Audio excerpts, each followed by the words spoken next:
اعوذ باللہ من الشیطان الرجیم بسم اللہ الرحمن الرحیم اللہم صل علی محمد وعلی محمد وعجل فرجہم وسہل مخرجہم۔ خطبہ شبانیہ کے چوتھے لیکچر کے عنوان سے آپ کی خدمت میں عرض خدمت ہے کہ اس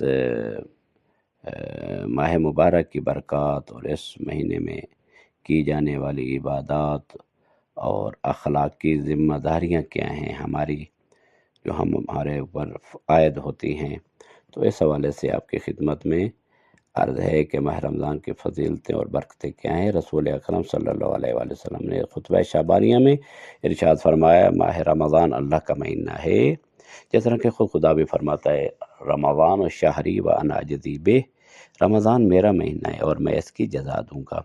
جو برکت، رحمت اور مغفرت لے کر آیا ہے یہ مہینہ، اس مہینے کی قدر کرنا ہمارا فرض ہے۔ یہ سال کا بہترین مہینہ ہے، اس کے دن بہترین دن ہیں، اس کی راتیں بہترین راتیں ہیں اور اس کے گھنٹے بہترین گھنٹے ہیں۔ مومن مرد اور عورتیں جو روزہ رکھتے ہیں وہ اس مہینے میں اللہ کے مہمان ہیں اور اللہ اپنی کرامتوں سے انہیں نوازتا ہے۔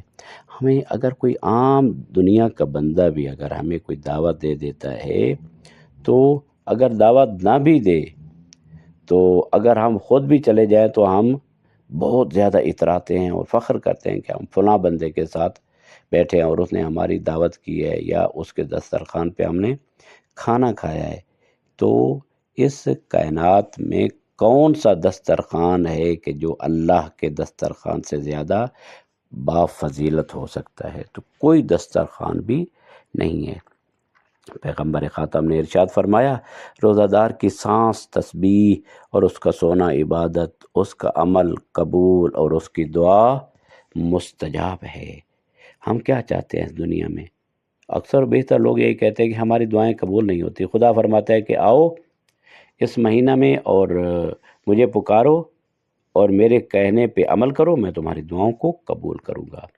روزہ داروں کو چاہیے کہ وہ اللہ سے سوال کریں اور ان کا سوال پاک نیتوں، سچے دل اور پاکیزہ دلوں کے ساتھ ہو۔ ان کا سوال دنیاوی حاجات کے لیے نہ ہو فقط، بلکہ یہ ہو کہ اللہ انہیں روزہ رکھنے کی توفیق دے۔ ہاں البتہ دنیاوی حاجات بھی مانگی جا سکتی ہیں، لیکن یہ ہے کہ دنیاوی حاجات کے ساتھ ساتھ یہ دعا مانگی جائے کہ پروردگار انہیں روزہ رکھنے کی توفیق دے اور وہ اسے مکمل کر سکے، یہ روزہ اللہ کے ہاں قبول ہو۔ یہ دعائیں مانگے کہ یہ روزہ ہے، قیامت والے دن یہ ہمیں تشنگی سے بچائے گا، ہمیں پیاس سے بچائے گا۔ جب لوگوں کی زبانیں پیاس کی وجہ سے باہر نکلی ہوئی ہوں گی اور لوگ ان کی زبانوں کو لتاڑ رہے ہوں گے، تو اس دن جو ہے وہ روزہ دار کو پیاس نہیں ہوگی، کیونکہ ممکن ہے کہ انسان کوئی گناہ نہ کرے لیکن ماہ رمضان میں اخلاقی طور پر برے کام کرے جس کی وجہ سے اس کا روزہ قبول نہ ہو۔ گناہ نہ ہو لیکن اخلاقاً وہ کام اچھے نہ ہوں تو اس کی وجہ سے ممکن ہے اس کے روزہ جو ہے وہ قبول نہ ہو۔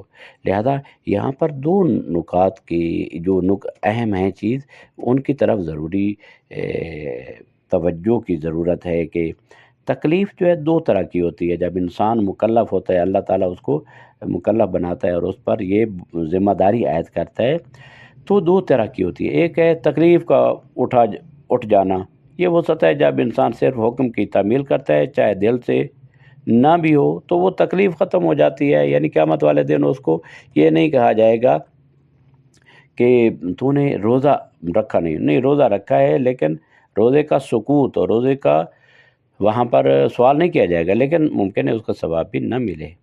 یہ وہ اچھا دوسری جو ہے سطح تکلیف کی، وہ ہے کہ جب انسان حکم کو دل سے قبول کرتا ہے اور اسے بہترین طریقے سے انجام دیتا ہے۔ اس کی مثال یوں ہے کہ مثال کے طور پر نماز پڑھنا ایک تکلیف شرعی ہے، اللہ تعالیٰ کی طرف سے حکم ہے اقیم الصلاۃ، یعنی نماز کو قائم کرو۔ ایک شخص صرف ظاہری طور پر نماز پڑھتا ہے جب اس کا دل اور دماغ کہیں اور ہوتا ہے۔ دوسرا شخص نماز کو دل سے پڑھتا ہے اور اسے اللہ کے سامنے پیش کرتا ہے، تو کون سی نماز بہتر ہے؟ ظاہری نماز یا وہ نماز جو دل سے پڑھی ہے؟ یعنی جب ایک آدمی نماز پڑھتا ہے بسم اللہ الرحمن الرحیم سے لے کر ولا الضالین تک، اس کو پتہ نہیں کہ میں نے کیا کہا ہے، اس کا جو ہے دل کہیں اور ہے اور اس کی زبان جو ہے سورہ الحمد کو قرات کر رہی ہے، پڑھ رہی ہے۔ اور ایک آدمی ہے کہ جو بسم اللہ سے لے کر وَلَضَّالِّينَ تک کیا ہے وہ سوچتا بھی ساتھ ہے کہ میں اس اللہ کے نام سے شروع کرتا ہوں کہ جو رحمان ہے، رحیم ہے، تمام حمد جو ہے اللہ کی ہیں، جو عالمین کا رب ہے۔ آگے پھر مالک یوم الدین، روز جزا کا مالک ہے، پھر روز جزا کو یاد کرتا ہے کہ وہ قیامت کا دن کیسا ہوگا، یومن کانا، یعنی جس دن جو ہے 50,000 سال کا دن ہوگا، 50,000 سنۃ، یعنی 50,000 سال کا دن ہوگا۔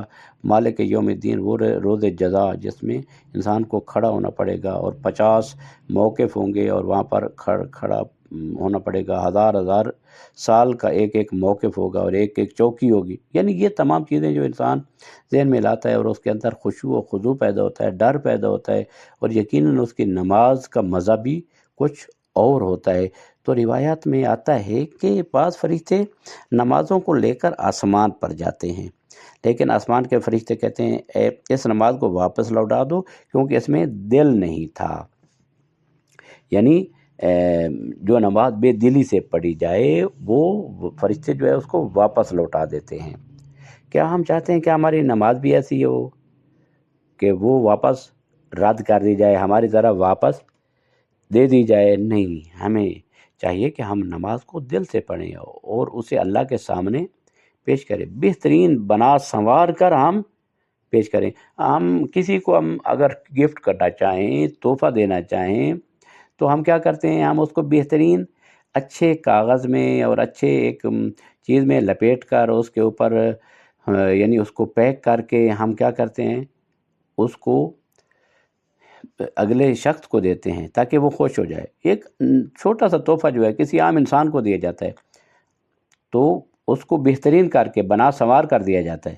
تو ہم نماز پڑھتے ہیں تو ہم نماز جو ہے وہ ایسے ہی بس جس طرح ایک ونگار ہوتی ہے اور ایک ایسی چیز کہ جس میں انسان کا دل نہیں ہوتا، تو پھر ظاہر ہے خداوند متعال تو دلی چیزوں سے بھی آگاہ ہے نا۔ لہذا ہمیں چاہیے کہ ہم نماز کو بلکہ ہر عمل کو بنا سنوار کر اللہ کی درگاہ میں پیش کریں۔ اسی طرح روزہ ہے، زکوٰۃ ہے، حج ہے اور دیگر عبادات میں بھی یہی اصول لاگو ہوتا ہے کہ ہم حج پر جاتے ہیں تو ہم حج پر کیا کریں؟ جب کہ حج کے مناسک بہت مشکل ہیں، جب طواف ہوتا ہے تو طواف میں بہت بڑا امتحان ہوتا ہے، وہاں پر ہم کیا کریں؟ ہم اپنی نگاہوں کو نیچا رکھیں، ہم کوشش کریں کہ نامحرم پر نگاہ نہ پڑے، اگر پڑ جائے تو استغفار کریں خدا کی بارگاہ میں۔ اسی طرح زکوٰۃ ہے تو اس کو قربتاً اللہ کی نیت سے دیں اور اس میں کسی قسم کی اہانت اور توہین کا پہلو نہ ہو۔ تو تمام عبادات میں یہی اصول لاگو ہوتا ہے۔ ہمیں چاہیے کہ ہم ان عبادات کو دل سے کریں، نہ کہ صرف ظاہری طور پر۔ مگر انسان ایک 2 رکعت نماز پڑھتا ہے، فجر کی 2 رکعت نماز عام حالات میں کیا ہے 2-3 منٹ لگیں گے، اور اسی اللہ کا دیا ہوا وقت ہے، فرصت ہے، اس میں 5 منٹ لگا دیں، 5 منٹ 7 منٹ لگا دیں، چھوٹی صورت پڑھ لیں لیکن اس کو غور و فکر سے پڑھیں۔ یہی جو مالک یوم الدین ہے، مالک یوم الدین، مالک یوم الدین، ائمہ علیہ السلام کی بعد نمازوں میں مالک یوم الدین کو 70 بار یا 100 بار پڑھنے کا حکم ہوتا ہے۔ تو وہاں کیوں ہے مالک یوم الدین؟ یہاں یاد کرے وہ اللہ کون ہے؟ روز جزا، روز قیامت کا مالک ہے۔ لمن الملک اليوم، جس دن صدا آئے گی کہ آج کس کی ملکیت ہے؟ انسان کہتا تھا یہ میری ملکیت ہے، یہ میرا ملک ہے، یہ میرے فلاں میری جائیداد ہے۔ نہیں، یہ ملکیت عارضی ہے۔ جو حقیقی ملکیت ہے وہ پروردگار عالم کی ملکیت ہے، اور وہ روز جزا میں اس کا ظہور ہوگا۔ تو ہمیں چاہیے کہ ہم دل و جان سے عبادت کریں، ظاہری طور پر نہ ہو۔ فإن الشقی من حرم غفران اللہ فی هذا الشہر العظیم، رسول خدا نے ارشاد فرمایا بدبخت ہے وہ شخص جسے ماہ رمضان میں اللہ کی مغفرت نصیب نہ ہو۔ ہم نے دیکھا کتنے لوگ ہیں جو ماہ رمضان میں اتنا زیادہ کھاتے ہیں کہ 11 مہینے میں اتنا زیادہ نہیں کھاتے۔ ممکن ہے ایک روزہ نہ رکھنا اس کا کم گناہ ہو، لیکن علناً کھانا اور لوگوں کے سامنے کہہ کے لگانا اور پانی کی بوتلیں ختم کر جانا اور محسوس بھی نہ ہو کہ ماہ رمضان آیا ہے، اس کا گناہ روزہ نہ رکھنے سے زیادہ گناہ ہے۔ کیوں؟ یہ اس کی ماہ رمضان کی توہین کر رہا ہے، اور ماہ رمضان کی توہین نہیں ہے، یہ خدا کی توہین کر رہا ہے۔ اسی لیے کہا گیا ہے کہ اگر کوئی آدمی عذر کی وجہ سے بھی روزہ نہ رکھے تو اسے نہیں چاہیے کہ وہ لوگوں کے درمیان کھانا پینا شروع کر دے یا اپنی حد سے زیادہ کھائے، یعنی اس کی جو تکلیف شرعی وہ روزہ نہ رکھنا ہے، لیکن یہ ہے کہ لوگوں کے سامنے بھی نہ کھائے اور کوشش کرے کام کھائے تاکہ اس میں اہانت کا پہلو اور توہین کا پہلو نہ ہو۔ قیامت کی بھوک اور پیاس کو یاد رکھنا چاہیے۔ رسول اللہ صلی اللہ علیہ وآلہ وسلم نے ارشاد فرمایا وَاذْكُرُوا بِجُوعِكُمْ وَعَطَشِكُمْ فِيهِ جُوعَ يَوْمِ الْقِيَامَةِ وَعَطَشَ، یعنی جب تم روزے کی حالت میں بھوکے اور پیاسے ہو تو قیامت کے دن کی بھوک اور پیاس کو یاد کرو۔ کیا ہم نے کبھی روزے کی حالت میں بھوک یا پیاس محسوس کرتے ہوئے قیامت کے دن کو یاد کیا ہے؟ کیا ہم نے کبھی اس دن کے بارے میں سوچا ہے جب ہر شخص کو اپنے اعمال کا حساب دینا ہوگا؟ رسول اللہ صلی اللہ علیہ وآلہ وسلم کا یہ حکم ہے کہ ہم قیامت کو یاد رکھیں، یعنی اتنی پیاس ہمیں لگتی ہے، ہم یاد کریں کہ خدایا یہ پیاس ہم تو برداشت کر رہے ہیں، قیامت والی پیاس سے ہمیں چھٹکارا نصیب فرمانا۔ اس طرح غریبوں کی مدد کرنا، رسول خدا نے فرمایا وَتَصَدَّقُوا عَلَىٰ فُقَرَائِكُمْ وَمَسَاكِينِكُمْ، اپنے غریبوں اور محتاجوں پر صدقہ کرو، خیرات کرو، انہیں عطا کرو۔ بعض لوگ یہ کہتے ہیں کہ روزہ دار صرف مسجد، نماز اور روزے میں مصروف رہتے ہیں اور معاشرے کے غریبوں اور محتاجوں کی مدد نہیں کرتے، لیکن رسول خدا صلی اللہ علیہ وآلہ وسلم کا حکم ہے کہ روزے کے ساتھ ساتھ غریبوں کی مدد بھی کرو۔ ہمارے معاشرے کے غریبوں، بے لباسوں اور بے گھروں کی مدد کرنا بہت فضیلت کا باعث ہے۔ ہمارے ائمہ طیبین و طاہرین کی زندگی میں ملتا ہے کہ امام سید الساجدین جو ہیں وہ صاحب الجراب کے نام سے مشہور تھے۔ وہ کیسے والے اور ایک تھیلے والے جس میں ان کی اشرفیاں ہوتی تھیں، اور وہاں غذا لے کر جاتے تھے، غریبوں میں جا کر تقسیم کیا کرتے تھے، اور ان کو پتہ بھی نہیں ہوتا تھا کہ یہ کون ہے کہ جو ہمیں دے رہا ہے۔ امام سجاد علیہ السلام کے بارے میں مشہور ہے اور روایات میں ہے کہ مولا مدینے کے 100 گھرانوں کی کفالت کیا کرتے تھے، اور وہاں ان کو تمام چیزیں ضروریات زندگی جو ہیں واجب وہ ان کو پہنچایا کرتے تھے۔ سید الساجدین اپنی پیٹھ پر رکھ کر وہ لے جایا کرتے تھے۔ اسی طرح تمام ائمہ کی زندگی میں یہ ہے کہ وہ غریبوں اور بے لباس لوگوں کی اور بے گھر لوگوں کی مدد کیا کرتے تھے۔ ہمیں چاہیے جتنا ہو سکے ہم اپنے اموال سے غریبوں کی مدد کریں اور ان کی دعائیں لیں، ان کے چہرے پر مسکراہٹ لائیں۔ ان کی چہرے پر مسکراہٹ ہمیں قیامت والے دن رونے نہیں دے گی، لیکن اگر غریب، یتیم، مسکین یہاں روئیں گے اور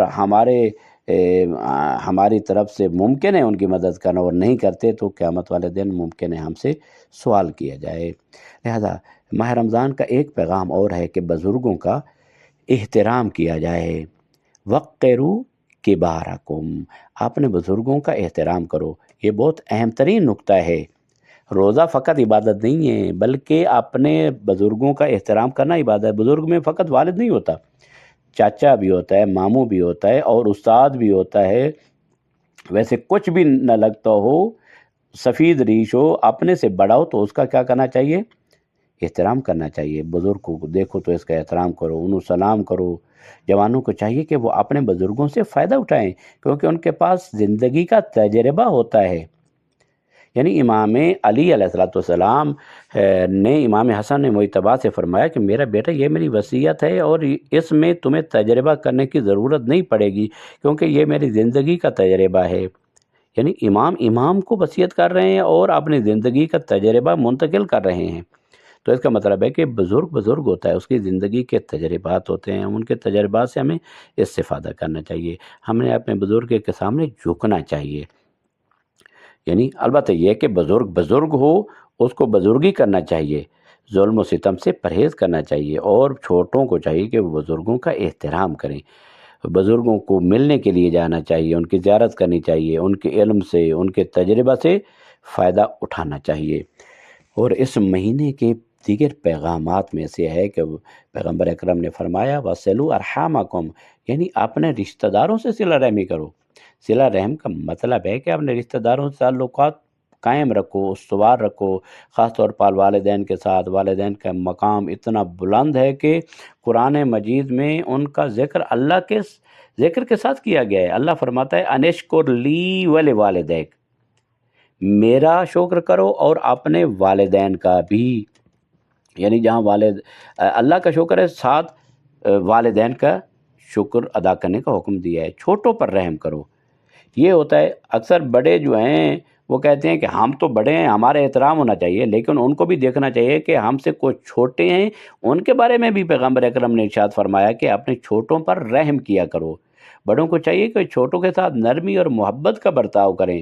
یہ نہیں کہ چھوٹا ہے تو اس کا مطلب ہے اس کو پیس دیا جائے، نہیں، چھوٹوں کے ساتھ محبت سے، اچھے نرم رویے سے ان کے ساتھ برتاؤ کیا جائے۔ ان چھوٹے کو چھوٹا سمجھا جائے کہ واقعاً وہ چھوٹا ہے، وہ ممکن ہے ہمارے سامنے گستاخی بھی کر دے، ہمارے سامنے غلطی بھی کر دے، تو بڑے کو یہ نہیں چاہیے کہ پھر وہ ڈنڈا لے کر اس کے پیچھے پڑ جائے، نہیں، وہ چھوٹا ہے، بالآخر اس کو نرمی سے، اچھے طریقے سے اگر اس نے غلطی کی ہے تو سمجھانا چاہیے۔ سمجھیں کہ وہ ابھی زندگی کے تجربات سے ناواقف ہیں اور ان کی مدد کریں تاکہ وہ بھی زندگی میں کامیاب ہو سکیں۔ لہذا ہمارے معاشرے کی بہت بڑی جو مصیبت اور مشکل یہ ہے کہ بڑا جو ہے وہ اپنے آپ کو اس طرح بڑا سمجھتا ہے کہ جس طرح خدا بھی اپنے آپ کو بڑا کر کے پیش نہیں کرتا اس کے سامنے، حالانکہ خدا اللہ اکبر من ان یوسف، یعنی اللہ اس سے بڑا ہے کہ اس کی توصیف کی جائے، لیکن اللہ اپنے بندوں کے ساتھ ایسا برتاؤ کرتا ہے اور ایسا اس کا یہ کہہ دیں کہ جس طرح کے رویہ ہے کہ جس طرح کے عام مہربان کا رویہ ہوتا ہے، ایسا نہیں کہ ایسا حاکمانہ رویہ ہو کہ پھر بڑا انسان جو ہے چھوٹے انسان کو پیس دے اور کہے کہ میں تو بڑا ہوں چونکہ لہذا مجھے حق ہے کہ میں ہر قسم کا جو ہے اس کے ساتھ سلوک روا رکھ سکتا ہوں۔ نہیں، ایسے نہیں ہے، بلکہ اپنے چھوٹوں پر رحم کرنا چاہیے، محبت کے ساتھ پیش آنا چاہیے۔